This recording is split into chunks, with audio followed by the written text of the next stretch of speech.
প্রত্যেকটা নির্দিষ্ট এলাকায় ডাস্টবিনে ময়লা ফেলার জন্য আমরা সচেষ্ট থাকি। আমাদের সংগঠন আমরা মানুষকে প্রভাবিত করি যে ময়লাটা উপযুক্ত জায়গায় ফেলার জন্য, তাতে করে আমাদের রোগ ব্যাধি হয় না, আমাদের স্বাস্থ্যের জন্য ভালো।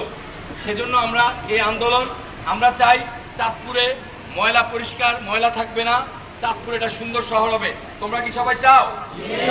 আজকে থেকে আমরা সবাই আমাদের পরিবারের যারা বাবা মা সবাইকে বলবো যে ময়লা রাস্তায় না ফেলার জন্য, ঠিক আছে? আমি এই 4টা ডাস্টবিন দিয়েছি, তোমাদের ক্লাসরুমে ঝুড়ি আছে, এই ঝুড়িতে ময়লা ফেলবে, ঝুড়ির ময়লাটা এখানে যাবে। আমি চাই আমাদের চাঁদপুরের সমস্ত মানুষের মানসিকতা হবে কি, আমাদের মানসিকতা হবে ভালো।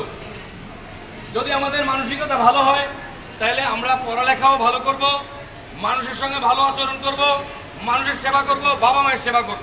সেজন্য সেই মানসিকতা পরিবর্তনের জন্যই তোমাদের কাছে কিছু কথা বললাম। তোমাদের অনেক সময় নিয়েছি, রোগরা অনেক কষ্ট করেছ, তোমাদের সবাইকে ধন্যবাদ জানিয়ে আমি ক্লিন চাঁদপুরের পক্ষ থেকে তোমাদেরকে ধন্যবাদ জানিয়ে